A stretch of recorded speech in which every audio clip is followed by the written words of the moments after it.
Bincang Panah Hukum bersama Bang Marzuki. Diskusi untuk solusi. Baik, Assalamualaikum warahmatullahi wabarakatuh. Syukur alhamdulillah, sama-sama kita panjatkan kehadirat Allah Subhanahu wa taala. Salam dan salam kepada Tuhan alam dan besar Muhammad sallallahu alaihi wasallam. Pemirsa Cang Panah Lover, pada pagi hari ini telah hadir di hadapan kita Pak Muhajir, SSDP, MSI, MPA, merupakan Kasat Pol PP dan WH Aceh Besar yang sudah tidak asing lagi di media sosial, dan beliau kalau di Aceh Besar cukup terkenal. Pertama memang dulu pernah menjadi Kabak Humas, kemudian menjadi Kasat Pol PP, dan menjadi Kasat Pol PP di Aceh Besar memiliki tantangan tersendiri, terutama terkait dengan penertiban hewan ternak. Kita ketahui di Aceh secara umum dan bahkan di Aceh Besar secara khusus, hewan ternak itu cukup banyak berkeliaran di jalan-jalan, dan bahkan di beberapa tempat itu membuat kecelakaan di jalan raya, bahkan ada korban yang meninggal. Oleh karenanya, untuk membahas ini, kita akan ambil tema di pagi hari ini tentang kendala dan hambatan dalam penertiban hewan ternak di Kabupaten Aceh Besar.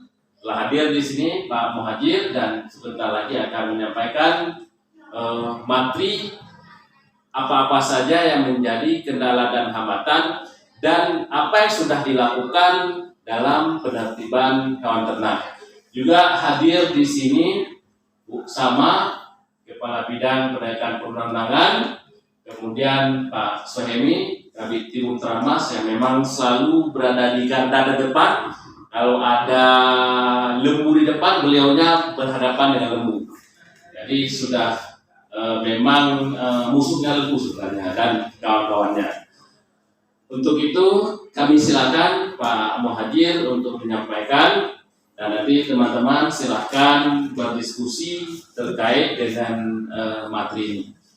Waktu dan tempat kami silakan. Silakan Pak. Bismillahirrahmanirrahim. Assalamualaikum warahmatullahi wabarakatuh. Waalaikumsalam.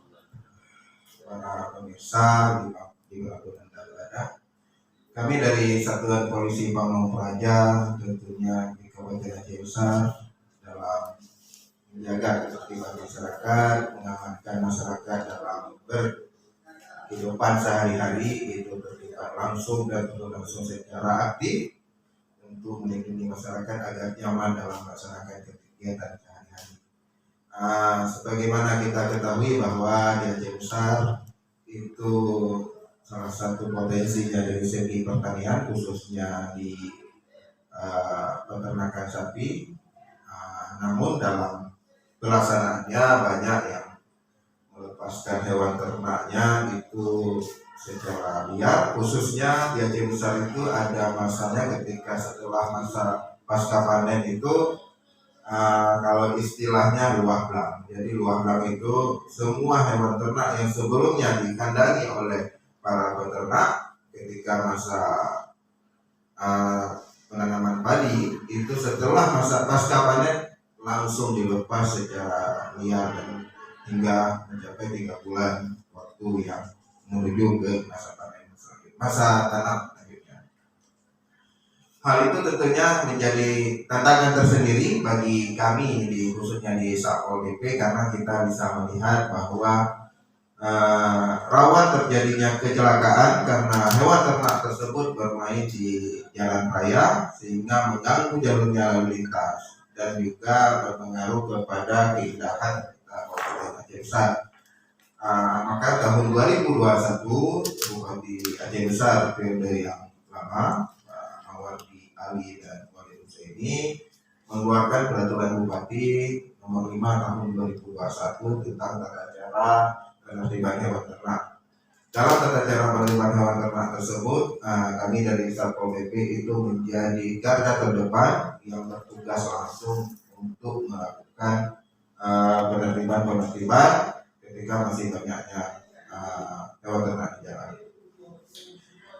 Dalam peraturan Bupati tersebut nomor 5 tersebut berbagai hal dimuat bagaimana tata cara pertama masyarakat harus memelihara hewan ternaknya diatur, dan di mana lokasi-lokasi yang menjadi titik larangan dalam melepaskan hewan ternaknya itu juga sudah diatur, dan apabila tidak diindahkan atau tidak diikuti sesuai dengan peraturan Bupati Aceh Besar tersebut, kami Satpol PP itu turun langsung mengamankan, menangkap hewan ternaknya dan melakukan penyidikan khususnya bagi pemilik ternak dan menetapkan denda-denda yang sebagaimana diatur dalam peraturan Bupati tersebut. Tujuannya ini bukan untuk untuk membebankan masyarakat lagi dengan beban denda, tapi adanya kesadaran dari para pemilik ternak bahwa melepaskan hewan ternak tersebut di jalan raya itu merugikan orang lain. Kalau kita runut ke belakang, sudah banyak sekali kejadian-kejadian kecelakaan lalu lintas yang dihadapi, yang terjadi di tengah masyarakat ketika sedang melakukan perjalanan melalui transportasi baik roda 2 maupun roda 4, itu terjadi kecelakaan. Dan ketika terjadi kecelakaan tersebut, pemilik ternak yang selama ini mereka hadir ada di situ, kadang-kadang menyaksikan sendiri jadi kecelakaan tersebut, tapi tidak mengaku bahwa itu ternaknya. Lepas tangan karena korban jiwa sudah banyak, yang meninggal sudah banyak gara-gara hewan ternak. Tentunya kita harus turun langsung untuk sama-sama terlibat dan menjaga bagaimana ini tidak terjadi lagi ke depan. Kalau saya sendiri pernah juga menjadi salah satu korban ketika tahun 2013 kalau saya itu di kawasan Sarani, Pak. Pernah saya lagi jalan, tiba-tiba hewan ternak udah ke mobil saya waktu itu dengan habis biaya juga lumayan, hal seperti itu. Jadi apakah hal-hal seperti ini juga masih akan kita biarkan? Korban jiwa yang seperti kita ketahui, mungkin ada sempat dengar beberapa bulan yang lalu itu di kawasan Longa, daerah Lampu itu, seorang ibu dengan membawa anak yang berumur 3 atau 4 tahun tiba-tiba lagi jalan dengan kendaraan roda 2, ketabrak sapinya, anaknya meninggal dunia. Pemilik ternak mengaku bukan ternaknya. Apakah hal seperti ini akan kita biarkan terus? Apakah hal seperti ini menjadi tidak ada kesadaran bagi kita semua bahwa berbahaya kita mencari rezeki, tapi janganlah kita menzalimi orang lain. Silakan Anda mencari rezeki, bagaimana tentunya diatur dalam tata krama. Aceh ini sangat dengan budaya adatnya, budaya kehidupan bermasyarakatnya sudah diatur. Seharusnya kita juga sama-sama menjaga bagaimana dalam kehidupan bermasyarakat jangan sampai mengganggu orang lain. Jadi hal-hal seperti itu yang terjadi. Saat ini di kami sejak saya menjabat menjadi Satpol PP itu tanggal 17 Januari tahun 2022 itu sudah banyak kita lakukan. Kita juga melakukan sosialisasi kepada kecil melalui camat.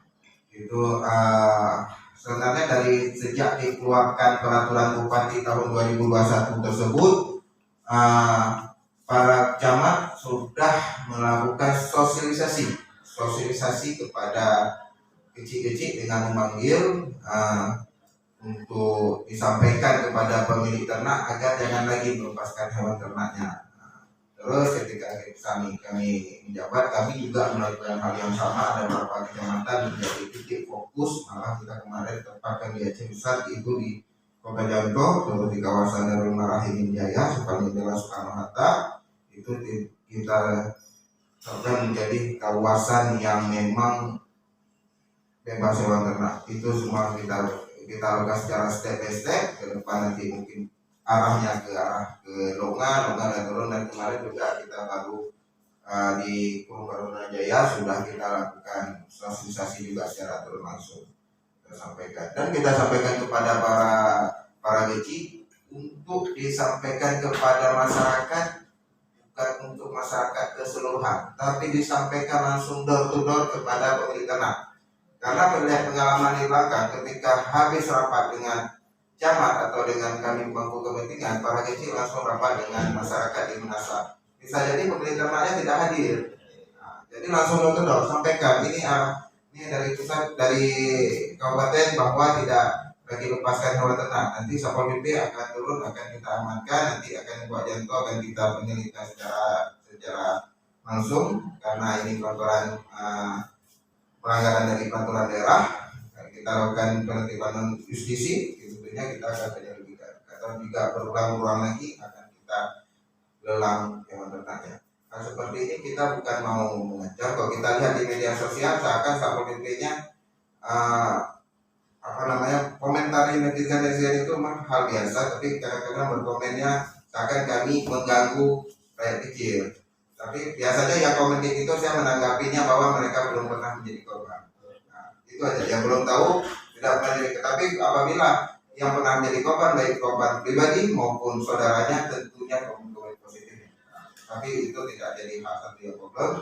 Selama kami melaksanakan tugas sesuai dengan peraturan perundang-undangan, prosedur, tugas kami memang untuk menjaga ketertiban masyarakat, itu akan kami laksanakan secara maksimal bagaimana masyarakat bisa nyaman. Hambatan yang kami hadapi memang ini terkait dengan perilaku sebenarnya, karena perilaku ini hari ini penertiban aman. Kita melaksanakan penertiban berapa kali di Jalan Soekarno-Hatta, kita nampak sekali itu 2 minggu itu aman tenang. Begitu kita close sedikit ada lagi seperti itu. Makanya kita sekarang setiap hari kita ada yang patroli kita lakukan. Begitu ada hewan ternak langsung angkat dan sebagainya, kita bawa ke Janto biar agak jerat. Tujuannya bukan untuk menghukum, tapi untuk mengedukasi sebenarnya, bahwa ini berbahaya, ini mengganggu ketertiban umum, ini dampak bagi masyarakat lainnya itu sangat berbahaya. Gimana orang mungkin lagi jalan dengan keluarga, tiba-tiba ada punya tujuan gimana, hewan ternak tersebut lewat sapi, kos biayanya banyak. Belum lagi dengan yang bawa anak terjadi kecelakaan sehingga korban jiwa meninggal dunia gara-gara hewan ternak bukan 1-2 lagi, sudah banyak. Dan malah ada yang sampai patah kakinya, harus diamputasi kakinya. Apakah hal seperti itu? Belum ada kesadaran bagi kita semua.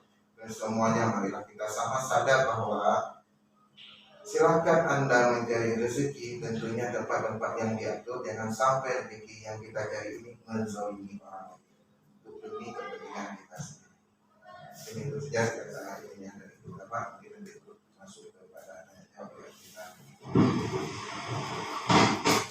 Baik, terima kasih Pak Kasatpol PP-nya, Pak Muhajir. Luar biasa pemaparan yang beliau sampaikan, tantangan-tantangan yang beliau hadapi. Nah, di Aceh Besar kita ketahui memang ya orangnya ya keras, ada bahkan yang bermain parang, bawa parang. Ini kira-kira pernah nggak kejadian di Aceh Besar gara-gara menangkap ternaknya bawa parang atau mengancam-ancam Satpol PP? Ini kira-kira pada saat gimana ya? Pernah nggak kira-kira? Hal seperti itu sering terjadi, tapi kami juga berkomitmen tidak akan mundur hal seperti itu selama kita lakukan secara perundang-undangannya benar. Dan tidak ada yang indikasi. Yang sering terjadi kadang-kadang ketika ditangkap hewan ternaknya yang pemiliknya, maaf saya bilang pemilik petani, itu ada bentukan denda. Terus yang punya kuasa tidak kita tentukan, kita sama, mau dia punya kuasa mau tidak, itu tetap sama, denda tetap sama. Nah, seperti itu yang kita ingat. Jangan ada celah untuk ada kesempatan mengintervensi kita, seakan kita ada aplikasi, tidak aplikasi siapapun itu tetap kita ketika ada pelanggaran. hal seperti itu. Kalau kita dari Satpol PP ketika ada yang mengancam hal seperti itu mundur, siapa lagi yang bisa menjaga ketertiban masyarakat? Kita tidak akan mundur. Baik, terima kasih Pak Kasat. Selanjutnya kepada peserta diskusi ini ada Pak Ruli, Pak Farid. Mungkin nanti Pak Soeimi menambahkan apa yang disampaikan oleh Pak Kasat sama Bu Salma. Untuk itu kami berikan kesempatan untuk Pak Ruli untuk memberikan atau bahkan mengkritik ke seniornya. Assalamualaikum warahmatullahi wabarakatuh. Soal terima kasih atas kesempatan yang diberikan. Izin Pak Kasat menanggapi tentang apa yang sudah dilakukan oleh Satpol PP Aceh Besar. Mungkin kita apresiasi bersama, masyarakat juga mungkin sudah banyak. Kebetulan saya pun tinggal di daerah Darul Imara, ya, jadi mungkin pernah melihat situasi seperti apa yang Pak Kasat sudah sampaikan tadi. Kondisi memang di Darul Imara itu cukup banyak yang ternak yang memang berkeliaran sesudah hasil panen itu. Memang agak sedikit berbenturan karena situasi kearifan lokal kita. Setelah panen raya ini memang warga juga memang melepas ternaknya. Di sini kita mungkin perlu trik dari Satpol PP terkait dengan ke masyarakatnya atau ke peternaknya langsung, trik-trik apa yang sudah dilakukan. Mungkin itu aja pertanyaan kita sebentar. Mungkin baik, terima kasih Pak Ruli. Untuk mungkin jawab langsung Pak Kasat, silakan. Kira-kira trik-trik apa yang bisa dilakukan oleh Satpol PP Aceh Besar sehingga ada kearifan lokal, ada apa namanya, ada masa tanam dan masa Acehnya masa luang belang, kan? Nah, ini silakan Pak Kasat. Selama ini kita memang ketika kita ada melihat, jadi kan ibarat itu sampel pelaksanaan di lapangan, kita ada petugas yang melakukan patroli setiap hari. Kita ada pos di Darul Marah, ini pakai ada pos di Darul Marah, pos Satpol PP setiap hari 24 jam ada personil di sana. Dari pagi mereka ini melakukan patroli. Ketika mereka melakukan patroli di daerah perkampungan atau lokasi-lokasi yang padat penduduknya, ada lihat kawasan di situ ada kandang ternak, anggota kita turun mengedukasi itu sebenarnya nanti kalau jangan sampai karena lepaskan hewan ternak dan sebagainya. Hal-hal seperti itu yang kita lakukan. Memang kita tugaskan anggota lakukan edukasi secara mungkin ada yang tidak sampai informasi yang kita lakukan sosialisasi kepada masyarakat melalui zaman, mungkin dari kecilnya tidak sampai. Tapi petugas kita juga langsung turun ketika datang, ada ini langsung kan edukasi ke beberapa titik yang ketika kawasan yang mereka patroli itu ditemukan kandang atau kok kita di sini datang melakukan sosialisasi, edukasi jangan lepaskan hewan ternak. Terus selain itu ketika kita lakukan penertiban, kita juga melakukan dengan triknya jangan sampai bahwa ini kita selalu edukasi dalam artian ini. Ketika kita tangkap hewan ternak, yang namanya peternak biarpun mereka salah, ketika kita makin salahkan semua orang pasti marah. Itu hal lazim. Ketika kita tangkap hewan ternaknya si A, datang si A terus kita datang bahwa kita marah juga sama dia dan artian kamu mengganggu dan ini sebagainya. Itu juga. Tapi ketika kami hewan ternak tangkap, mereka membayar denda. Ketika membayar denda, tapi kami bisa masuk ke dalam pikiran mereka bahwa ini bukan karena denda, bukan untuk denda, tapi ini tujuannya ada kesadaran. Itu yang kita terus lakukan. Jangan sampai ini ketika kita tangkap hewan ternak seperti yang terjadi apa yang seperti Pak Maduki bilang, datang orang bawa barang dan sebagainya. Ya udah, ketika hewan ternak agak suku-suku burungnya belum memang kata boleh dilepaskan hewan ternak mengukur dan sebagainya. Jadi kita lakukan pendekatan ini. Tapi ini denda tetap denda sesuai dengan peraturan yang telah ditetapkan. Itu kriteria kami lakukan. Humanis tetap kita kedepankan seperti arahan dari Pak Mendagri. Baik, terima kasih Pak Kasat. Ya, inti yang perlu sampaikan adalah ya Pol PP melakukan kegiatan-kegiatan penuh dengan humanis, kemudian dengan kearifan lokal. Nah, Pak Farid, kira-kira ada yang mau disampaikan? Namun sebelum disampaikan sama Pak Farid, saya ingin menanyakan nih Pak Kasat. Ini kan tugas penertiban hewan ternak itu memang jelas tugas utama Pol PP. Namun dalam melakukan proses hewan ternak itu kan bukan hanya tugas Pol PP. Penertiban oke, Pol PP di depan, tapi pembinaan, sosialisasi, justisi, non justisi semua itu kan ada bidang lain, ada dinas lain yang berkompeten. Nah, gimana Pak Kasat ini terkait dengan koordinasi lintas sektoral, mulai dari dinas peternakannya, pertaniannya, camatnya dan sebagainya, ini gimana? Jalan apa tidak? Silakan Pak. Untuk koordinasi di awal saya menjabat, karena saya tidak dapat pesan khusus waktu di hari pelantikan itu. Ketika di hari pelantikan Pak saya dilantik oleh Pak Mawardi, waktu itu langsung Pak Mawardi menyampaikan ketika ucapkan selamat sama saya, pesan sampai cuma satu, saya tidak mau lihat lagi sapi di jalan. Itu yang bisa terjadi. Sehingga warga ketawa. Siap Pak. Ketika hal seperti itu, saya langsung minggu pertama kita lakukan rapat koordinasi dipimpin oleh Pak Sekda waktu itu Pak Sulaimi. Terlibat ada beberapa instansi dinas pertanian kita, kebetulan peternakan kepala bidang nggak ada dinas peternakan, nggak ada dinas peternakan, jadi di bawah dinas pertanian. Jadi kita lakukan rapat koordinasi dipimpin oleh Pak Sekda, Bapak dinas terkait juga Kadisub juga terlibat, terus lingkungan hidup karena terkait dengan pindahan kota, jadi kita rapat koordinasi sehingga semua lini ini terlibat.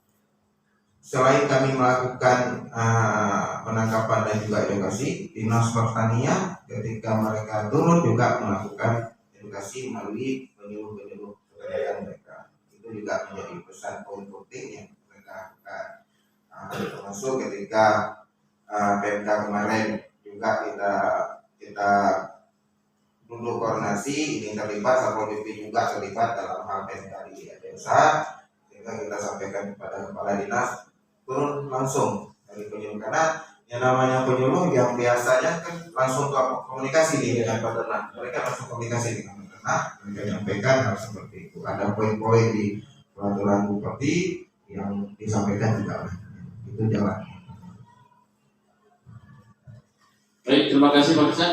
Terakhir Pak Farid, satu pertanyaan atau bahkan kritikan ke Satpol PP Pak. Assalamualaikum warahmatullahi wabarakatuh. Terima kasih telah memberikan kesempatan untuk saya untuk bertanya kepada Bapak Kasat, dan saya hari ini baru berjumpa dengan Bapak Kasat. Pertanyaan saya mungkin masih berkaitan dengan tempat tinggal juga, karena dan kebetulan memang saya tidak tinggal di daerah Aceh Besar, di Minjaya, di Jaya, memang di luar desa.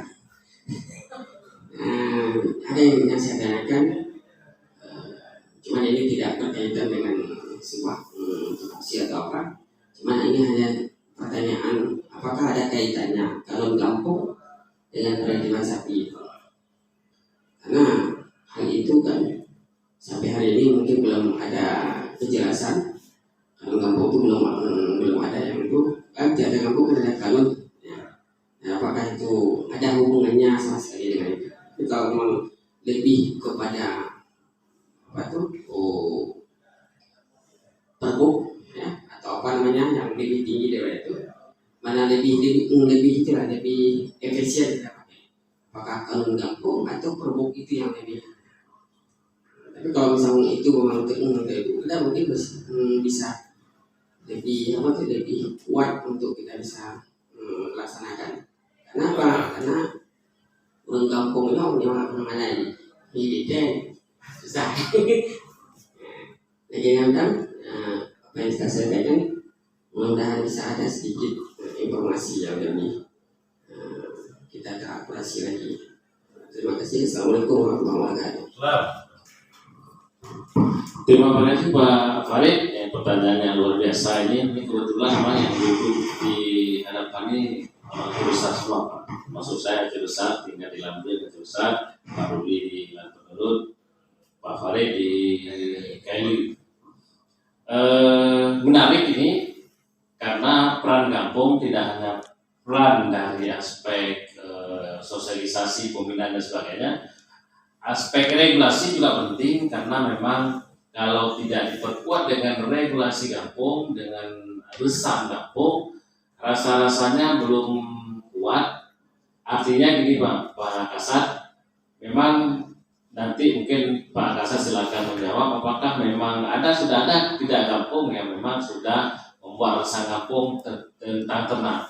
Sepengetahuan saya di Aceh Besar sudah ada, namun nanti mungkin Pak Kasat yang lebih silakan Pak Kasat. Terima kasih Pak Kembali. Untuk di Aceh Besar itu ada beberapa kampung sudah membuat kanun kampung ketika merunut kepada peraturan bupati. Yang sudah jalan maksimal itu di Kampung Kaju, Kecamatan Bipusala. Mereka sudah jalan. Jadi mereka malah bentuk tim sekitar 5 orang, kalau nggak salah saya setiap pemuda kampung. Ketika ada hewan ternak masuk Kampung Kaju itu kan dari belakang. Memang Kampung Kampung. Ketika masuk seperti itu, jadi di kawasan Kaju ini alhamdulillah saat ini sudah mulai aman ketika pihak kampung yang terlibat. Harapan kita di semua kampung di Aceh Besar bisa menerapkan hal tersebut. Namun tentunya dalam pelaksanaannya pihak kampung kadang-kadang ketika melaksanakan titik tegas karena warganya kadang-kadang ketika tujuannya bagus untuk penertiban nampaknya ke pribadi. Nampak pribadi yang sering dihadapi ketika Pak Kecil menyampaikan kami Pak Kaisan sudah ada kanun kampung, kami sudah duduk dengan Tuapun, sudah duduk dengan perangkat kampung semuanya, masyarakat kita sudah sosialisasi bahwa tidak bisa lagi lepas hewan ternak mengganggu masyarakat kampung. Ketika ditangkap pemilik ternaknya efeknya ke kecilnya dan sebagainya. Nah, itu. Makanya kadang-kadang balik lagi ke kami ketika instansi yang datang kita tidak ada urusan dengan pribadi, urusan kita bersama pemerintah daerah. Itu. Jadi kalau yang di Kaju itu urusannya sudah jalan. Yang Kaju jalan, yang bagus di Kaju.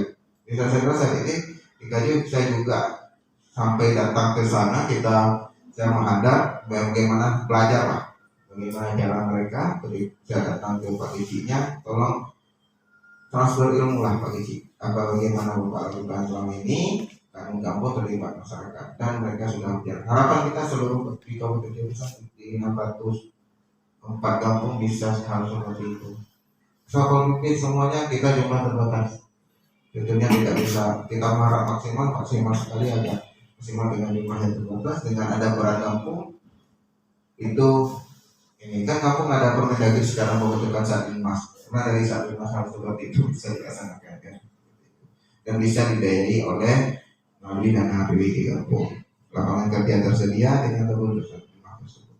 Gitu. Baik, terima kasih luar biasa sekali dari Pak Kasat dan teman-teman semuanya, para peserta diskusi. Akhir dari acara kita ini sudah mau selesai, waktunya sudah mau habis. Untuk itu saya sebagai presenter, sebagai host, mohon maaf. Namun sebelum kita tutup, mungkin ada pesan dan kepada masyarakat terutama dan kepada aparatur bahkan kepada para pemirsa semuanya. Untuk kami silakan kepada Pak Kasat untuk pesan-pesannya kepada kita semua. Silakan Pak Kasat. Baik, terima kasih Pak Kis. Assalamualaikum warahmatullahi wabarakatuh. Kami sampaikan kepada para pemirsa baik itu yang peternak dan maupun yang yang ada hewan ternak yang dititipkan sama orang lain itu marilah kita sama-sama kita menyadari bahwa pelepasan hewan ternak di kawasan jalan raya pemukiman penduduk itu mengganggu ketertiban umum, mengganggu masyarakat lainnya. Nah, marilah kita sama-sama menjaga itu, jangan sampai kita mencari rezeki untuk kepentingan kita, tapi kita menzolimi orang lain. Kami Satpol PP tidak menghambat Bapak Ibu mencari rezeki, tapi kami Satpol PP menjaga ketertiban masyarakat dan menjaga kehidupan masyarakat yang lebih baik sesuai dengan peraturan perundang-undangan dan kamu adat istiadat di pemerintah Aceh maupun di provinsi Aceh khususnya. Mungkin itu saja dari saya. Assalamualaikum warahmatullahi wabarakatuh. Waalaikumsalam warahmatullahi wabarakatuh. Terima kasih Pak Kasat. Demikian acara kita Jang Panah Hukum pada pagi hari ini. Mudah-mudahan menjadi amal jariah bagi kita dan menjadi media sosialisasi kepada masyarakat semua. Demikian, terima kasih. Assalamualaikum warahmatullahi wabarakatuh.